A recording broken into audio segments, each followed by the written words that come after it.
우리 옆 사람하고 인사 나누십시다. 가족들하고 인사 나누십시다. 사랑합니다. 축복합니다.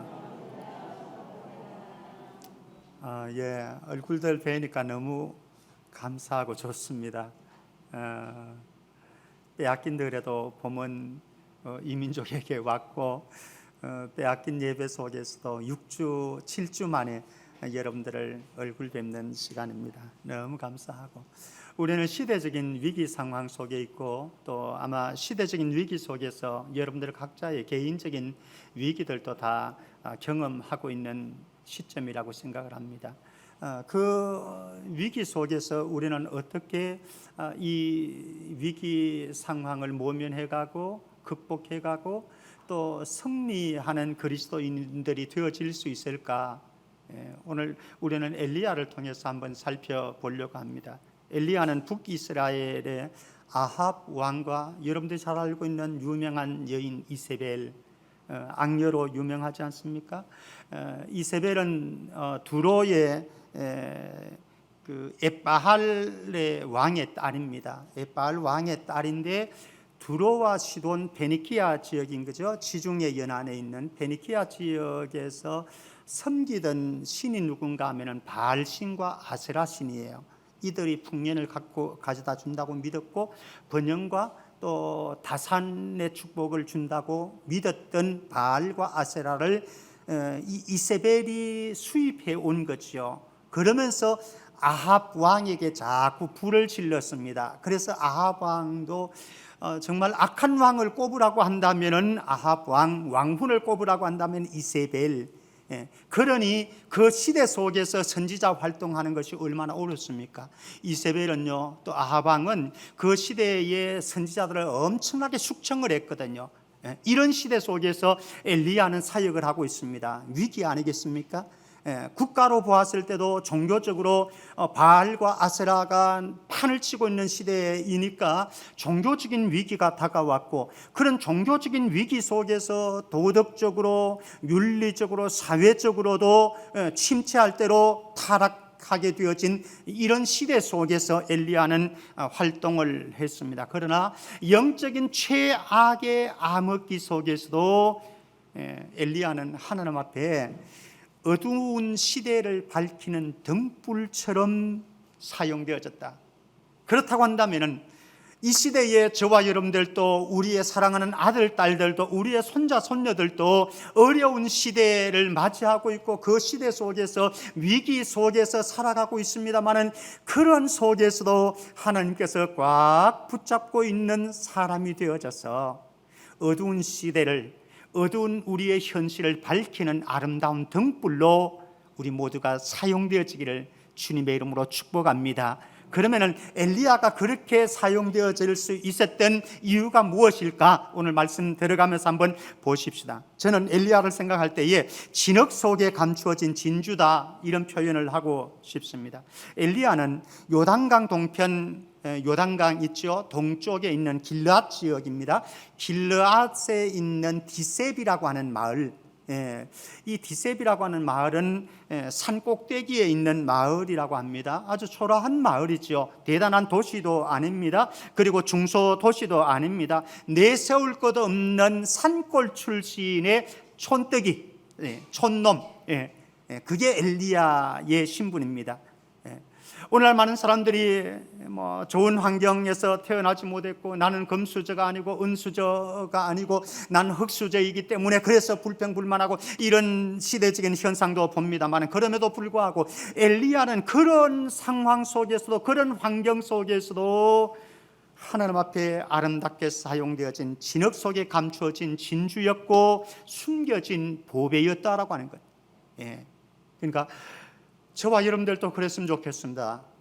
우리의 어떤 가지고 있는 조건들과 또 우리를 둘러싸고 있는 환경들, 배경들이 대단치는 않을지라도 그것 때문에 우리의 현실을 핑계대고 불평불만하는 것이 아니라, 우리에게 하나님께서 주신 디셉의 촌뜨기일지라도 그를 불러서 사용하시는 하나님이 위대하시기 때문에 저와 여러분들도 그분의 손에 붙잡힘 받고, 여러분들의 아들과 딸들도, 손자, 손자와 손녀들도 그분의 손에 붙잡힘 받아서 쓰임 받는 은혜가 있기를 바랍니다.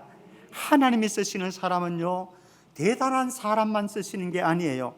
고린도전서 1장 26절 27절 말씀 보면은 세상에는 지혜로운 사람도 많습니다. 그리고 능한 사람도 많습니다. 문벌 좋은 사람도 많습니다. 그런 사람들 많은데 하나님께서는 어떤 사람을 사용하셨느냐? 미련한 사람들을 택해서, 약한 자들을 택해서, 지혜로운 사람들, 강한 자들을 부끄럽게 하시는 하나님, 이 하나님이 위대하십니다. 우리가 잘났어, 우리가 대단해서, 우리의 자녀들이 멋있어서 쓰임받는 것이 아니라 부족하고 연약하고 보잘것없는 엘리야와 같은 촌뜨기인데도 불구하고, 흙수저인데도 불구하고 하나님께서 우리를 사용하시겠다고 하니 여기에 소망이 있습니다. 사실 세상에는요, 개인적인 능력과 개인적인 역량이 중요합니다. 그래서 기업에서 사람을 뽑을 때는 그런 사람들을 뽑으려고 하는 거죠. 그리고 여러분들이 사위를 보려고 해도, 며느리를 보려고 해도 그런 능력 있는 사위, 요 사이는 또 능력 있는 며느리도 굉장히 원하는 시대가 되어버렸죠. 그런 사람들을 보고 싶습니다. 그런데 하나님이 쓰시는 기준은 달라요. 세상 기준과는 달라요. 하나님께서는 쓰임받는 사람의 역량보다 쓰시는 분의 역량을 믿고 순종할 사람을 찾고 계십니다. 엘리야가 그런 사람이었습니다. 개인의 역량이 아니라, 개인의 능력이 아니라 쓰시는 여호와께서 위대하시기 때문에 그분이 일하시는 것을 믿고 믿음으로 순종할 준비만 되어 있어요. 그러면 엘리야처럼 사용하는 거예요. 하나님께서 사용하는 사람들을 한번 볼까요?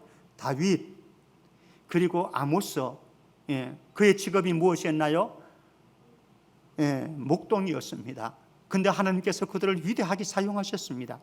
그리고 우리가 잘 알고 있는 베드로, 요한, 그들의 직업이 뭐였습니까? 어부였습니다. 그런데 하나님께서 그들을 위대한 종들로 사용해 주셨습니다. 근대 선교의 문을 열었던 선교사님이 계신데 윌리엄 테일이라고 유명한 분이 계십니다. 그리고 또 20세기의 대부흥사로서 가는 곳곳마다 부흥의 역사를 일으켰던 D.L. 무디, 직업이 뭔지 아십니까? 구두스 성공이에요. 우리나라의 일제시대에 정말 유명했던 부흥사가 있죠. 김익두 목사님, 유명한 깡패였습니다. 그런데 그들은 별일 없는 인생이었지만은 부르신 자가, 쓰시는 자가 위대하세요.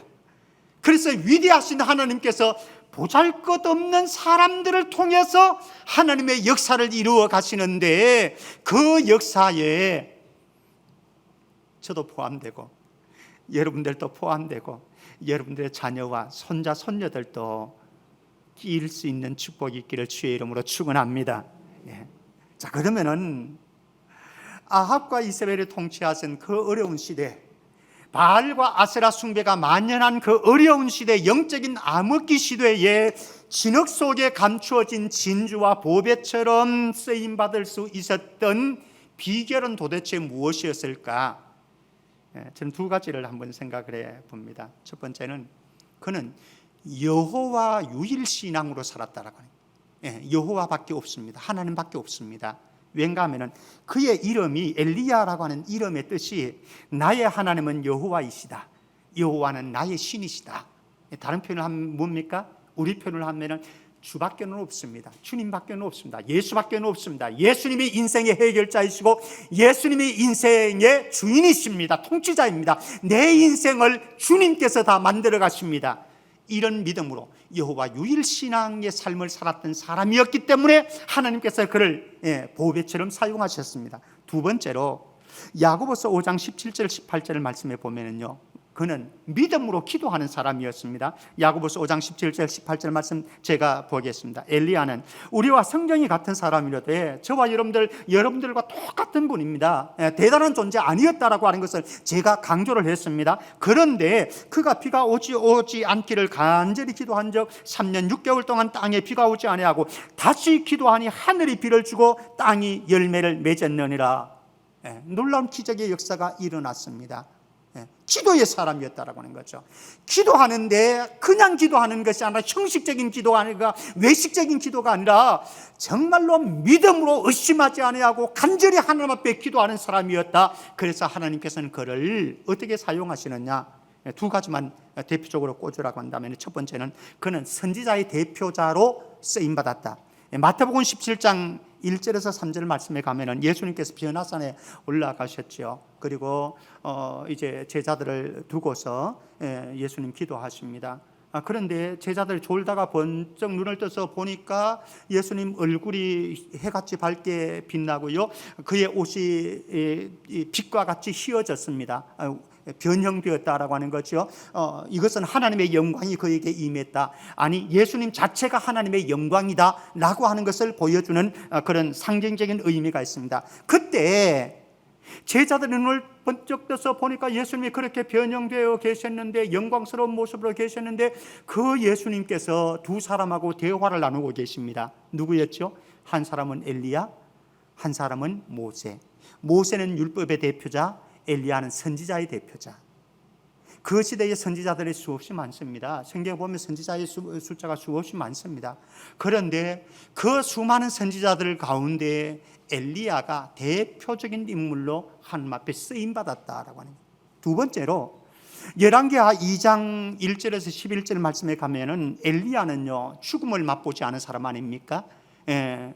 불병거와 불술의 불말을 타고서 그리고 회오리 바람 속에서, 그 호의 속에서 그는 성천을 했습니다. 놀라운 죽음을 보지 않은 사람. 예수님께서도 죽음을 보셨는데 죽음을 보지 않은 엘리야, 위대하게 하는 사용하셨지요.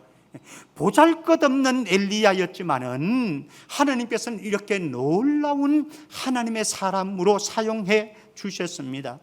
저는 저와 여러분들이 또 우리 사랑하는 아들, 딸들이, 그리고 손자, 손녀들이 그랬으면 좋겠습니다.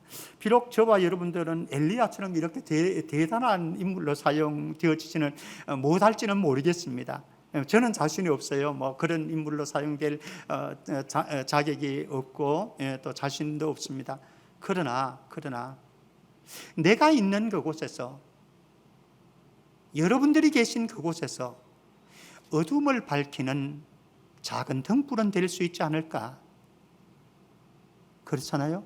여러분들의 가정에서, 여러분들의 직장에서, 우리가 소속되어 있는 그곳에서 영적인 절망적인 암흑기일지라도, 영적인 암흑기이기 때문에, 어두운 곳이기 때문에 오히려 작은 등불이 빛이 더 날 수 있는 거거든요. 그게 바로 저와 여러분들 되어지고, 우리 사랑하는 아들, 딸 되어지고, 사랑하는 손자, 손녀들 되어지기를 주님의 이름으로 축복합니다. 그런데 이런 하나님 앞에 아름다운 진주 같은 존재로, 보배로운 존재로 쓰임을 받았던 엘리야에게 소중한 것이 있어요. 그는 목숨을 건 무모한 순종을 했습니다. 하나님은 엘리야에게 불편한 말씀을 주셨습니다. 사실 저와 여러분들은 살아가면서 불편한 말씀이 나에게 임하지 않기를 원하고 있지요. 그런데 하나님께서는 엘리야에게 불편한 말씀을 주셨습니다. 아합 왕에게 가라고 하는 겁니다. 아합 왕에게 가서 무엇을 하느냐? 하나님께서 심판할 거라고 하는 겁니다. 심판할 건데 어떻게 심판하느냐? 1절 말씀에 보면은 내 말이 없으면 수년 동안 비도 이슬도 있지 아니하리라. 가뭄이 임한다는 거예요. 재앙이 임한다고 하는 거예요. 이것 선포하라고 하는 거예요. 아합이 어떤 사람입니까? 얼마나 독종인데요, 악한 왕인데요. 그 뒤에 배후에 이세벨이 지금 진치고 있습니다. 바알을 섬기고 있습니다. 아스라를 섬기고 있습니다. 그런데 그 앞에 가가지고 재앙을 선포하라는 거예요. 가뭄이 임할 거라고 선포하라는 거예요. 그런데 엘리야는 주저하지 않았습니다.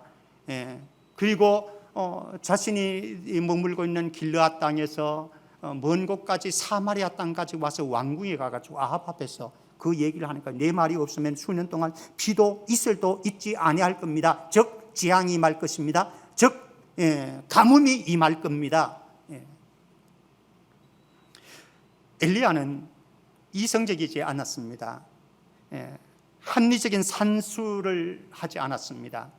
오히려 하나님에 대한 절대 신뢰, 순종하려는 의지만으로 충만한 사람이었습니다. 그래서 여호와를 신뢰함으로 목숨까지 내걸고 순종할 무모한 용기를 냈던 사람 엘리야. 그러니까 하나님께서 그를 사용하시는 거예요. 그렇다면은 엘리야가 이렇게 무모한 순종을, 모험적인 용기를 가질 수 있었던 비결은 무엇일까? 그가 이렇게 정말로 하나님 앞에서 담대한, 불편한 말씀을 받고도 담대한 마음을 잃지 아니하고 아합 왕에게 가서 담대하게 선포할 수 있었던 이유는 무엇인가? 그 이유는 다른 것이 아니고 아합 왕보다, 이세벨 왕후보다 훨씬 강하고 위대하신 하나님을 절대 신뢰했기 때문에 그런 거지요. 우리에게도 지금 필요한 것은 이것이라고 생각합니다. 우리의 환경을 보면은 여러 가지 어려운 일들이 있습니다. 코로나가 2월부터 시작됐는데 10월이잖아요.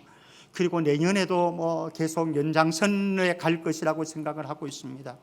이런 때에 우리의 마음속에는 별의별 생각들이 다 듭니다. 또 영적인 회의도 찾아올 수 있습니다.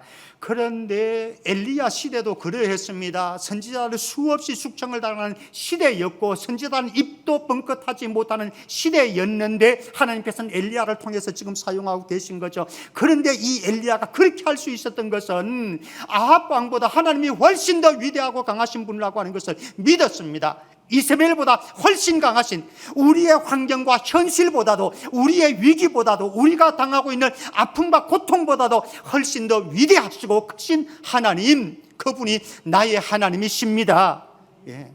어떤 현실 속에서도, 어떤 환경과 여건 속에서도, 어떤 사람들이 우리를 가로막고 있을지라도 우리의 믿음만은, 하나님을 향한 신뢰만은 흔들리지 아니하고 주님이 계셔야 됩니다. 하나님께서 해결하실 것입니다. 그래서 그 믿음 때문에 무모한 순종을, 목숨을 건 무모한 순종도 아끼지 않는 저와 여러분들 되어서 하나님이 일으키시는 크고 작은 기적들을 경험해 갈 수 있기를 주의 이름으로 축원합니다. 하나님께서 이제 엘리야를 통해서 이렇게 가시는데 지금 아합 왕에게 숙제를 줍니다. 그리고 이스라엘 백성들에게 숙제를 줍니다. 무슨 숙제를 주느냐? 지금 이스라엘 백성들, 아합 왕은요, 지금 잘못된 신앙을 가지고 있고요. 그리고 그릇된 길들로 들어섰습니다.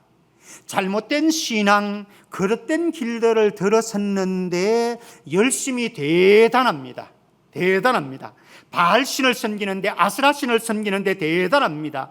이들은 이세벨의 영향을 받아가지고 바알이, 아세라가 그들에게 풍요를 주고 풍년을 가져오게 만들고 자식을 번성하게 만들고 경제를 번성하게 만들 것이라고 시돈과 두로의 페니키아 지역이죠. 그들이 섬기고 있는 이방신들을 수입해 가지고 그들을 숭배하기 시작했고 그리고 그 길을 따르기 시작했습니다. 하나님께서 지금 이거 멈추라고 하는 거거든요. 이거 멈추라고. 엘리야에게 그거 멈추게 하라고 지금 말하고 있는 겁니다. 그래서 엘리야는 가서 외칩니다. 피를 주관하고 계신 것은 하나님이십니다. 우리의 인생에 풍요를 주실 수 있는 분도, 다산을 축복을 주실 수 있는 분도 여호와 하나님이십니다. 바알이 아닙니다. 아세라가 아닙니다. 하나님밖에 없습니다. 하나님을 믿어야 합니다. 아방에게 와서, 독종 아방에게 와서 이거 선포하고 있는 거예요. 그러니 이게 정면대에 끼는 거죠. 왕하고 한판 붙어보자라고 하는 것 아니겠습니까? 그러니까 이세벨이 나중에 충격을 받게 되어지죠. 그래서 엘리야를 죽이려고 몸부림을 치게 되어집니다. 신명기 11장 16절 17절 말씀 보면 이렇게 말합니다. 너희는 스스로 삼가라. 두렵건대 마음에 미혹하여 돌이켜 다른 신들을 섬기며, 우상숭배죠. 다른 신들을 섬기며 그것에게 절함으로 여호와께서 너희에게 진노하사, 우상숭배하면 진노하는 거죠. 진노하사 하늘을 닫아 비를 내리지 아니하여 땅에 소산을 내지 않게 하심으로 너희가 여호와께서 주신 아름다운 땅에서 속히 멸망할까 하노라 경고하셨습니다. 오래전에 이미 모세를 통해서 이스라엘 백성들에게 시내산 언약을 맺으면서 경고해 주셨습니다. 모압에서 언약 재갱신을 하면서 경고해 주셨습니다. 그런데 이스라엘 백성들은 그것을 잊어버렸습니다. 아합 왕은 잊어버렸습니다. 그리고 그릇된 신앙과 그릇된 길을 선택했습니다. 그래서 엘리야를 보내시는 거예요. 그러면서 클릭하라고 하는 겁니다. 여기서 다시 새로운 길을 찾으라는 겁니다. 여기서 새로운 길 가라고 하는 겁니다. 사랑하는 성도 여러분, 우리에게도 지금 주님이 음성 주고 계시다라고 우리는 알아야 합니다. 깨달음의 은총을 우리에게 주시려고 하는 거예요. 코로나 위기를 통해서, 우리의 인생의 크고 작은 위기들을 통해서 하나님께서는 우리에게 클릭하라고 요청합니다. 무슨 클릭을 해야 됩니까? 잘못된 신앙, 그릇된 길들 클릭해가지고 열심히 길을 가고 있는데 그 길을 멈추어 서라고 하는 겁니다. 그리고 돌이키라고 하는 겁니다. 하나님께서 기뻐하시는 그 길을 향해서. 사랑하는 성도 여러분, 우리의 삶에 또 이 민족이 안고 있는 과제 속에서, 지구촌이 안고 있는 과제 속에서 우리 하나님의 얼굴 배웠고 하나님께로 돌이킬 수 있는 은혜가 있기를 바랍니다. 누구를 얘기하는 것이 아닙니다. 어떤 사람을 지칭하고 어떤 정치인들을 지칭하는 것 아닙니다. 나를 바라보자라고 하는 겁니다. 내 신앙이 그릇되어 있고 내가 가고 있는 길이 잘못되어졌고 그럼에도 불구하고 깨닫지 못하는 바알과 아세라를 섬기고 있는 나, 그래서 하나님께로 돌이켜서 하나님이 우리를 회복시키는 은혜가 이 민족 안에도, 한국교회 안에도, 내 신앙 안에도 일어날 수 있기를 주의 이름으로 축원합니다. 자, 여기서 이제 우리는 그리시네가로 한번 가 보려고 합니다. 이 그리시네가라고 하는 것은요, 불편하지만은 의미 있는 훈련이다 라고 저는 그렇게 표현하고 싶습니다. 3절에 보면 하나님이 엘리야에게 여기를 떠나서 요단 앞 그리시네가로 가라, 거기서 숨으라 이렇게 말합니다. 여기 숨는다라고 하는 것은요, 다른 표현을 하면 감춘다라고 하는 의미입니다. 감춘다. 앞으로 보게 될 겁니다. 아합이 아무리 눈을 부라리고 이세벨이 아무리 엘리야를 찾으려고 애를 쓰지만은요, 하나님께서 엘리야를 꼭 숨겨주십니다. 그리고 돌보아 주시고 보호해 주십니다. 이런 은혜가 저와 여러분들 안에, 우리의 가정 안에, 이 민족 안에 있기를 주의 이름으로 축원합니다. 하나님이 숨겨주셔야 됩니다. 우리가 숨바꼭질 해가지고 숨으려고 하기보다 하나님께서 숨겨주시고 보호해 주시고 돌봐주실 때에, 그럴 때에 그리시니까 여기가 안전한 피난처가 되어, 그리시네가에 두 얼굴이 있는데 조금 더 또 보게 될 겁니다. 자, 이 그리시네라고 하는 것은요, 요단 동편에, 그러니까 엘리야의 고향인 디셉에서 가까운 곳입니다. 저는 성지순례 이곳을 가보지는 못했습니다만은 사진으로 보니까는 깊은 골짜기이더라고요. 하나님께서 이곳을 엘리야에게 왜 보냈을까? 물론 엘리야의 생명을 보호하시기 위해서, 생명 부지를 위해서 하나님께서 보내신 것은 맞겠죠. 그러나 이게 다가 아니다라고 하는 거죠. 더 중요한 선지자 훈련을 하시려고 하는 목적이 있다라고. 하나님께서 우리에게 이런 위기의 시대를 살아가게 하신 데는 하나님의 의미를 담은 목적이 있다라고 하는 겁니다. 그 목적을 발견하는 것. 여러분들이 위기 앞에 설 때에 그때마다 던져야 될 질문은, 하나님, 이곳에서 하나님께서 나를 향해서 하시려고 하는 음성이 무엇입니까? 나를 이렇게 연단시키는 목적이 무엇입니까? 그거 발견하는 거죠. 자, 그러면은 하나님께서 그리시네가에서 선지자 엘리야를 무엇을 훈련하시려고 하는가? 몇 가지 훈련 코스가 있습니다. 첫 번째는 기근 훈련입니다. 기근과 흉년을 맞이한다라고 하는 것 참 어렵습니다. 참 힘듭니다. 저 어린 시절에 기근이 들고 흉년이 되어지는 것 많이 경험했습니다. 사실 더더구나 저희들 같은 경우는 하늘이 비를 안 내려주시면 농사를 지을 수 없는 그런 천수답이 많았거든요. 그러니까 하나님이 비 안 내려주시면 또 비 너무 많이 내려줘도 이거 다 망치는 거예요. 우리가 살아가는 인생 길 동안 때로는 이런 기근을 만납니다. 흉년을 만납니다. 어쩌면 지금이 흉년의 때에 기근의 때인지도 모르겠습니다. 그런데 우리가 기억할 것은 이런 기근의 훈련, 또 기근이 있기 때문에 흉년이 있기 때문에 오히려 특별한 체험을 할 수 있는 기회이다라고 하는 거죠.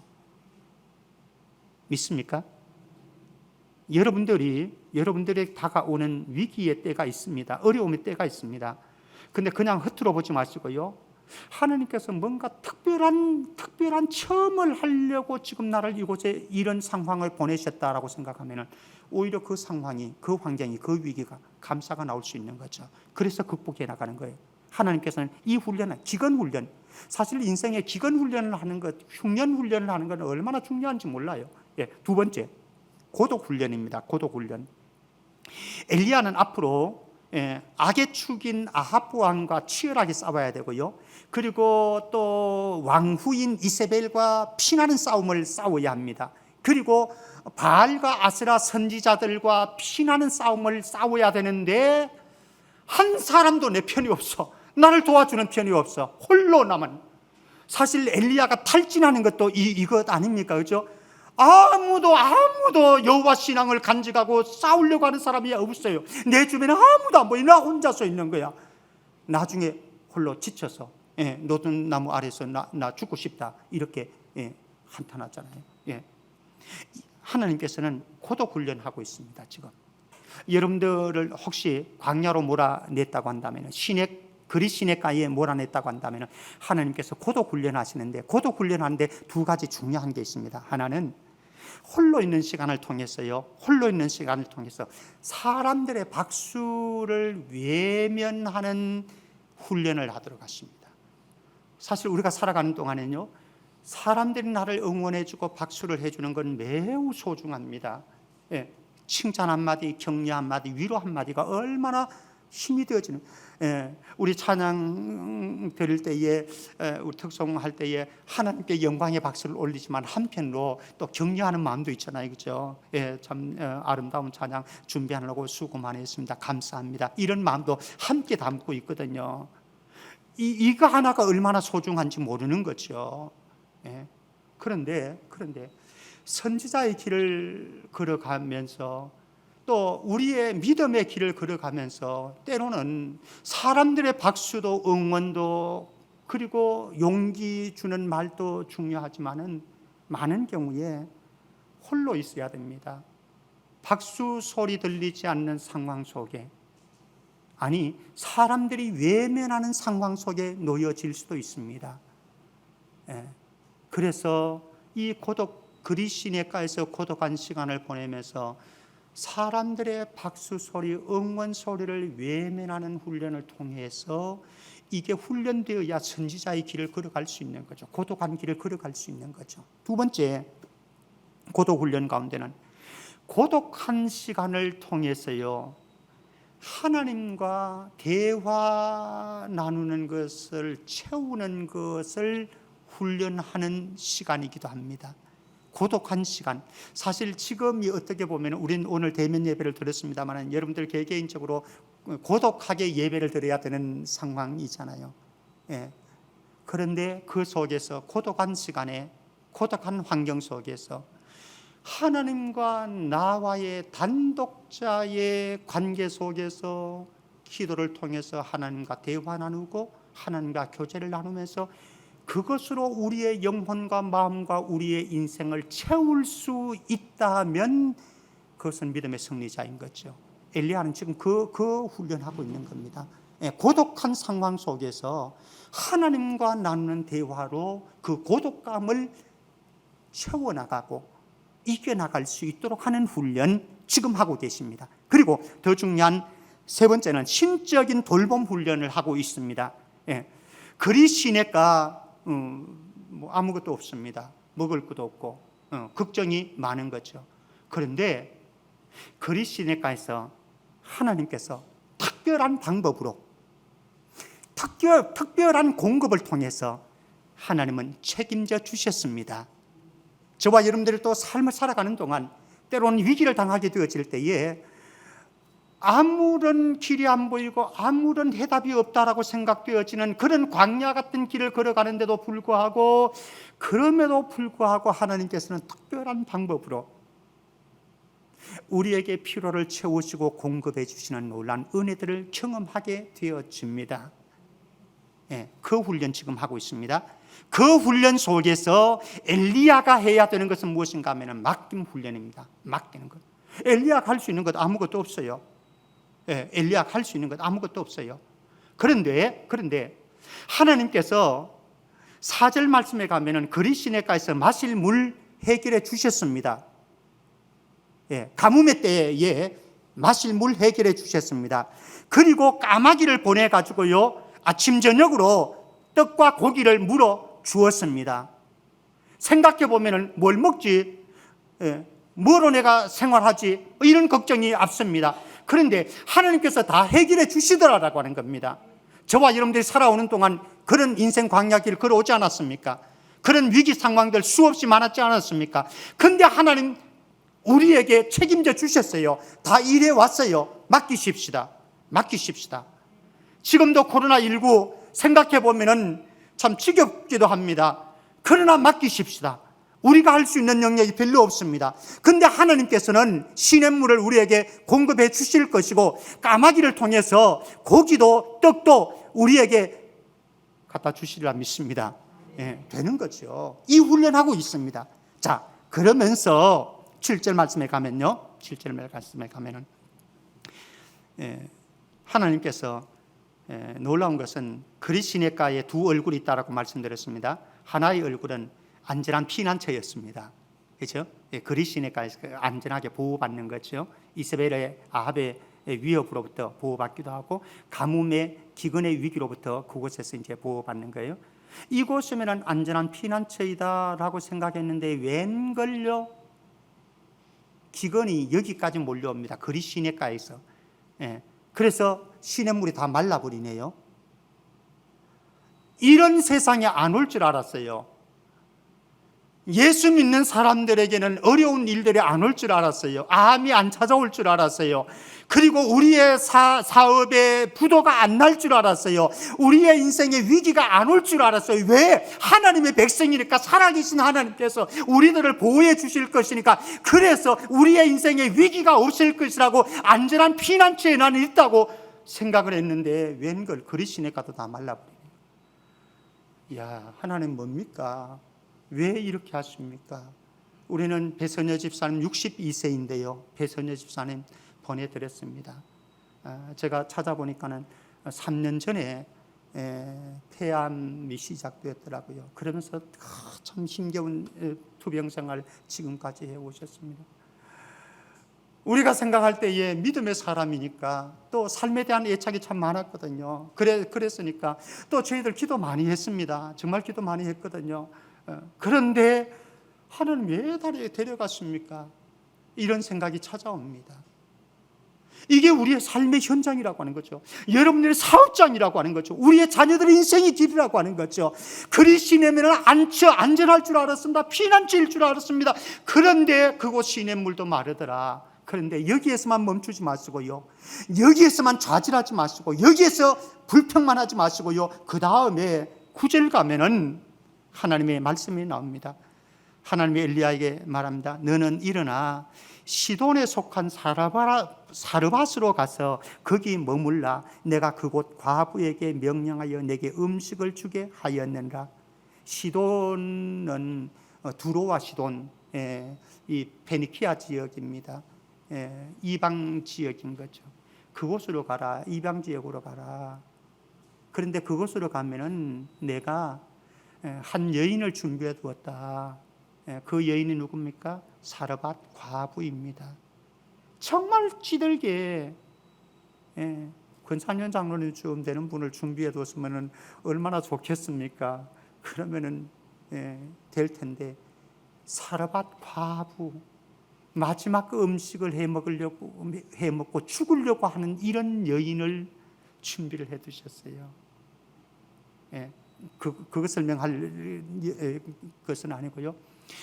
여기서 중요한 것은 무엇인가 하면은, 그리스 시내가에 가뭄이 찾아와서 그들이 이제는 엘리야가 방법이 없다라고 생각되었을 때 하나님께서는 새로운 길을 열어주셨습니다.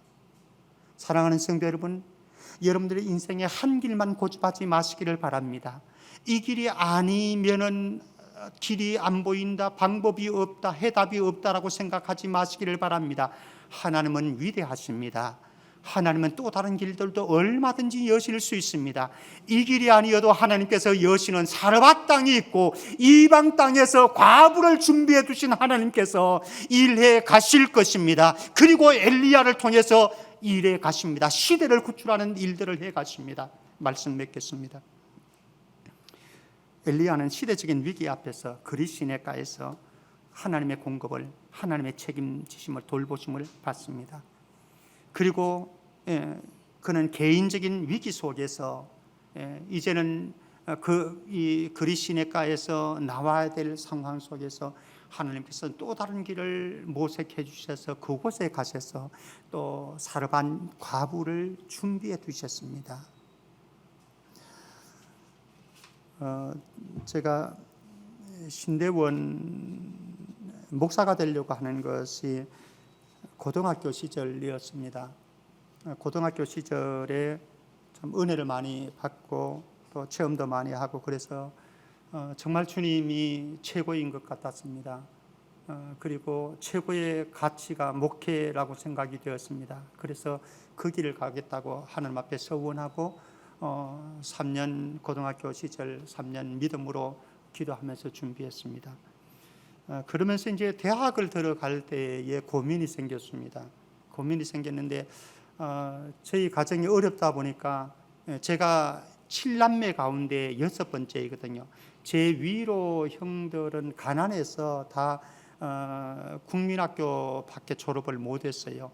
그리고 제 밑에 여동생이 하나 있는데, 제 밑에 여동생도 제가 공부하는 바람에 고등학교 중학교까지 밖에 졸업을 못했어요. 고등학교도 진학을 못했어요.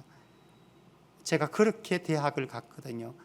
그러니까 형제들은 저를 바라보고 있습니다. 사실 예전에는 그런 게 있었잖아요. 집안에 한 사람이 잘 되어지면은 이끌어주는 게 있었잖아요. 그런 기대 심리가 있었거든요, 형제들에게는. 그래서 제가 대학을 진학하는 때에 그 부담감 때문에 제가 목회길을 포기했습니다. 목회길을 포기하고 그 다음엔 입도 뻥끗 안 했어요. 내 괜히 입 뻥끗 했다가 내 발목 잡힐까 봐서 제가 대학 다닐 때는 입도 뻥끗 안 했습니다. 그래서 제가 섬기던 목사님도 제가 목회 서원했다고 하는 것을 모를 정도로 의도적으로 제가 그렇게 했습니다만, 그런데 대학교 3학년 겨울 방학이었습니다. 사실 그때는 이미 취업 준비를 하고 있었을 때였고, 그런데 한 달 동안 하나님께서 저를 몰아가시는데 마음에 갈등이 생기기 시작했고, 그래서 한 달 동안 밤 12시에 성전에서 작정 기도를 하기 시작했습니다. 그러면서 하나님 앞에 코나로 계속해서 몰려가는데, 코나인지는 잘 모르겠지만 하여튼 코나로 몰려가게 하시는데, 마지막 데드라인에 와서 제가 하나님 앞에